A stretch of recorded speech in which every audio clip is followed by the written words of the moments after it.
Hey guys, this is Monalisa from unfiltered life, তোমাদের বাজরাংদের মা। দেখো, সকাল সকাল প্রথমেই উঠে আমার কাজ হচ্ছে একটু রূপচর্চা করে নেওয়া, রোজের রুটিন এটা আমার।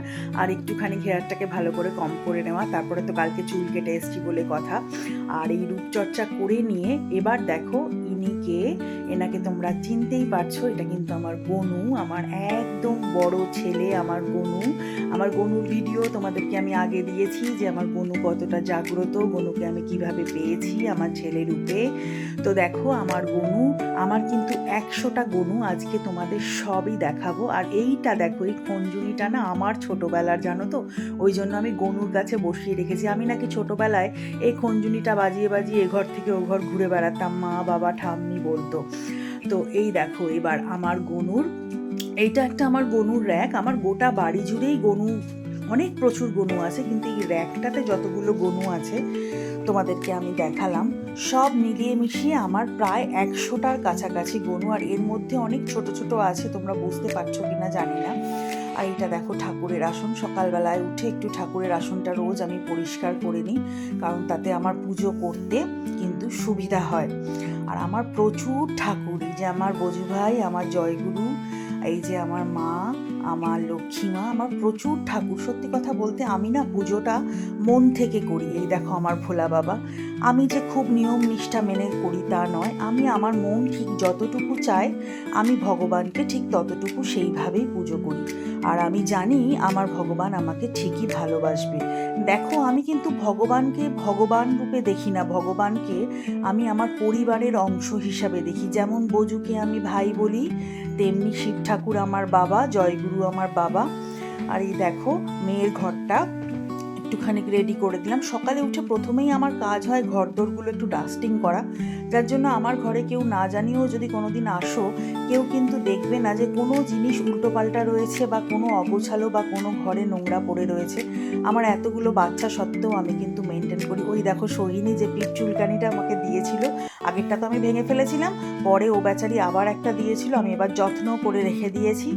আর এই দেখো আমার এই যে প্রথমেই ভিডিওর যে দেখালাম রূপচর্চা, এইগুলো আমার রূপচর্চার। আর এখানে আমি একটু চা গরম করে নিচ্ছি। আমার বর কিন্তু আমার জন্য রোজ 1 কাপ করে চাটা করে রেখেই যায়, কারণ আমি না চাটা, আমি আর সব কিছু করে দিতে পারবো, কিন্তু চাটা আমি নিজে করে খেতে কোনো মতেই পারবো না, তাতে আমার ঠিক ভালো লাগে না। চাটা বেশ অন্য কেউ মনের মতো করে দেবে, আমি খাবো, আমার খুব ভালো লাগে। আর এইটা কিন্তু আমার বর আর মেয়ে শিখে নিয়েছে, আমার পছন্দ মতো চা ঠিক এইরকমই কালার হতে হবে তবেই খাবো।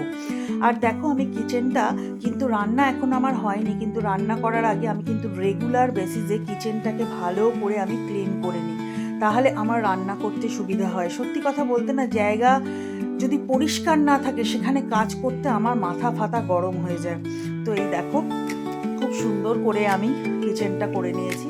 আর এই কিচেনের একদিকে, মানে ডাইনিংয়ের একদিকে, এই যে ড্রয়ারটা দেখছো, এটাতে কিন্তু আমার বজরংদের সব গ্রুমিং সেট থাকে। আর এই দেখো ঝুলঝাড়ু নিয়ে চলে এসেছি। রোজই সকালে আমি হাতে একটা ন্যাকড়া আর ঝুলঝাড়ু নিয়ে লেগে পড়ি ঘর ফর ঝাড়ঝুড় করতে। মানে এটা আমার যত কাজই থাকুক না কেন, সেটা বলে আমি ভোর 4টে উঠে করবো, বাট করবো। এই রুম ক্লিনটা আমার একটা হ্যাবিট বলতে পারো তোমরা। আর এখানে দেখো এই ছোট একটা গাছ না, ইনডোর প্ল্যান্ট কিনেছিলাম, তো এই ইনডোর প্ল্যান্টটা দেখাচ্ছি তোমাদেরকে পরে। এই দেখো এখানে একটা গনু, বলছি না আমার ঘরে, ওখানে দুটো গনু, আমার ঘরে এখানে দেখো গনু, আমার প্রচুর প্রচুর গনু ছড়াছড়ি, আমার সারা গোটা বাড়িতে গনু ছড়াছড়ি। আর এখানে দেখো হোম থিয়েটারটা একটু ক্লিন করে নিয়েছি, রেগুলারই করি। আর এই যে ইনডোর প্ল্যান্টটা আমি কিনেছিলাম, একটু একটু করে বেশ কিন্তু বড় হয়েছে দেখ। এবার আমার বেডরুমটা একটু এক ঝলকে তোমাদের দেখাই। এই ডিজাইনগুলো সব আমার পছন্দ মতোই আমি করেছি, এখানে যতটুকু করা যায়। ভবিষ্যতে যদি ফ্ল্যাট যখন কিনবো তখন তো একদম মনের মতো করে সাজাবো। ওই দেখো আমার বজু ভাই কিন্তু সর্বত্র রয়েছে আমার কাছে। এই দেখো ছবিগুলো, নচিদার সাথে আমার অনেক ছবি আছে, আমার বরের, আমার মেয়ের, আমাদের সেই সব ছবিগুলো আমরা রেখে দিয়েছি আর সাজিয়ে ঘরে, কারণ ওর দাদা আমাদের কাছে কিন্তু ভগবান। আর এই দেখো এই র্যাকটাও খুব সুন্দর করে গুছিয়ে নিলাম সকালবেলা, যদিও রোজই গোছাই। আর এখানে দেখো বাজরাংরা শুয়ে আছেন, এদিকে গর্ব এমনভাবে শুয়ে আছে, আমি আরেকটু হলেই হোঁচট খেয়ে পড়ে যাচ্ছিলাম। আর গুরুজি এখন খাটের তলায় ঢুকে গেছে। আর এই দিকে দেখো দুজনে শুয়ে আছে। তাড়াতাড়ি করে রেডি হয়ে নিলাম, কারণ 11টার সময় মেয়ের ছুটি, মেয়েকে আনতে যেতে হবে। দেখো আমি আমার হালকা ফুলকা সাজে ব্যাগ ট্যাগ কাঁধে নিয়ে কিন্তু একদম রেডি মেয়েকে আনতে যাওয়ার জন্য। আমাকে কেমন লাগছে এই লুকসটাতে তোমরা কিন্তু জানাতে ভুলবে না। আর একদম হালকাই সেজেছি, কারণ যা গরম, তারপরে স্কুলে যাব, নর্মাল এই সাজটুকুই ঠিক আছে, কি বলো। বেরিয়ে পড়লাম মেয়েকে আনতে। দেখো আমি টোটোতে উঠে পড়েছি, টোটো করে যাচ্ছি। আর চারিদিকে বাজার দোকান বসেছে। আর বেশ আজকে মেয়েকে আনতে গিয়ে বেশ জ্যামেও পড়েছিলাম, অনেকক্ষণ জ্যামে আটকে থাকতে হয়েছিল। তো এই একটু রাস্তাটাও তোমাদের সাথে শেয়ার করলাম, ওই যাই করি মনে হয় তোমাদের সাথে একটুখানি শেয়ার করি। আর এবার যেতে যেতে তোমাদেরকে আমার ছোট মাম্মামের বাড়ি দেখাবো। কে আমার ছোট মাম্মাম তোমরা কিন্তু দেখতে থাকো। এক ঝলক যদিও দেখাতে পারবো ছোট মাম্মামকে। এই দেখো আমার ছোট মাম্মামের বাড়ি, দেখেছো? এই যে মেয়ে স্কুলে এসে গেছি, মেয়েও বেরিয়ে পড়েছে। দেখতে পাচ্ছিল না প্রথমে, তাই চোখ মুখ কুঁচকে আছে। এদিকে তো পেটের মধ্যে বিশাল বড় ছুঁচো দৌড় করছে, খুব খিদে পেয়েছিল। মেয়ে একটু প্লেন ম্যাগি করলো, চটপট করে খেয়ে নিলাম। চলে এলাম রান্নাঘরে। দেখো এই কি আজকে করব, সব সবজিগুলো নিয়ে নিয়েছি, মোটামুটি এইটুকুর মধ্যেই যা করার করব। কেটে নিয়েছি এদিকে ফুলকপি, আলু, পটলের একটা তরকারি, আর এদিকে ডাল শুকনো করবো। আর এটা মোচার ভাজা, মোচার বড়া ভাজা। আগের দিন যে মোচাটা করেছিলাম একটুখানি ছিল, ওটা করে নিলাম। আর দেখো এখানে মুসুর ডালটাকে একদম শুকিয়ে পেঁয়াজ, কাঁচা লঙ্কা, টমেটো দিয়ে করেছি, বেশ ভালো লাগে। আর এই দেখো মোচার বড়াটাকে কি সুন্দর একটা লুকস দিয়েছি, দেখেছো? লুকসেই কিন্তু মানুষের খেতে ইচ্ছে করে যাবে।